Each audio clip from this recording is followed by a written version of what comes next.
Hazak Baruch Rabotai, Bessorot Tovot, on est aujourd'hui Hay, le 18, dans le mois d'Av. Hay, c'est la vie, bien sûr. On va essayer de partager un message de la paracha qui est vital. Je ne sais pas si ça se dit comme ça en français, mais en tous les cas, une des mitzvot qu'on le fait tous les jours, mais qui a besoin tout le temps un renforcement, un chizouk, c'est la tfila. Comme ça dit la Gemara, à Brachot, Arbaat Varim Tzrichim Chizouk. Il y a 4 choses qui ont besoin de renforcement tout le temps, et un, c'est la prière.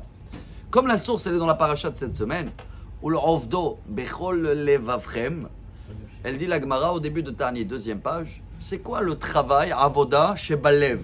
Comment je peux travailler Dieu, le servir avec mon cœur? La réponse, elle est Tfila. Ah.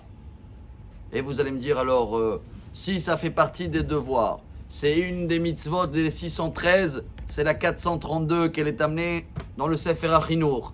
Alors pourquoi j'arrive pas à servir Dieu, ou en tous les cas à se concentrer comme il faut dans la prière? Le Mahari Abouab sur le Shulchan Aruch, il amène que Amida en hébreu, c'est quoi en met? Pourquoi on est comme ça debout? Irei atzmo kilu kashur. Il faut voir comme si on est attaché. Est-ce qu'on arrive vraiment à se concentrer? Est-ce qu'on arrive à faire ce que Dieu nous demande tous les jours dans la prière? Même quelques secondes, excusez-moi de dire, d'être concentré à la prière. Et si ce n'est pas le cas, forcément, il ne faut pas s'étonner pourquoi avant on avait l'impression que les parents et les grands-parents à nous, ils priaient devant la mezouza, même s'ils n'avaient pas prié 2-3 choses, hop, ça se réalise. Nous aujourd'hui on passe 1 heure à la synagogue, on est attaché les tefilines, et on a l'impression que ça met plus de temps. La réponse elle est simple mais très compliquée. C'est qu'à l'époque ils arrivaient à se concentrer un peu plus. Et nous aujourd'hui, aïe aïe aïe, malheureusement, à peine on arrive, je ne sais même pas dans la Hamida à se concentrer. Qu'est-ce qu'on peut faire? Bon, jusqu'à maintenant on a partagé les problèmes. Est-ce qu'il y a des solutions vraiment à faire? Le Rav Dessler, il amène dans Mirtav Meliaou et il dit, si quelqu'un dans la journée, il va penser 7 fois, 8 fois, 9 fois, qu'il doit se réveiller demain matin à 5h43 et il va méditer dessus, eh ben il va se réveiller le lendemain pile à l'heure, testez-le.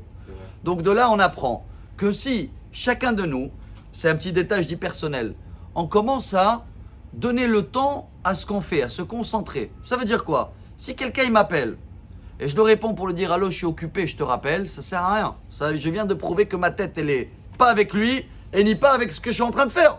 Parce que je suis en train de faire 2 choses contradictoires. Alors, il faut prendre le temps. Et le rabbi de Lubavitch, tout le monde, il disait que même s'il y avait des gens qui le voyaient 30 secondes, ils avaient l'impression que le rabbi, il est que avec eux et il n'y a rien d'autre qui compte dans le monde. C'est incroyable, mais on peut déjà commencer à le faire avec notre entourage, avec madame à la maison, avec les enfants. Ça suffit de s'entraîner. Voilà ce qu'il dit même le Rambam. C'est un entraînement, chers amis, la prière. S'entraîner dans notre journée à se concentrer à ce qu'on fait, même quelques minutes. Si on arrive à le faire dans notre vie quotidienne, vous allez voir comment automatiquement on va pouvoir l'appliquer à la prière. Se concentrer dans les mots. Bon, bien sûr, quand on a compris que comme il y a les téléphones, il y a les machins et tout, c'est beaucoup plus dur. Alors, on enlève tout ce qui peut nous embêter. Mais si on arrive à le faire avec notre entourage, donner le temps, se concentrer dans ce qu'on fait, on va pouvoir appliquer ça dans la prière. Et dans ce cas-là, notre travail dans le cœur, il sera Bezrat Hashem, hop, directement en haut. Et ça, c'est un message vital. Bonne journée. Amar Rabbi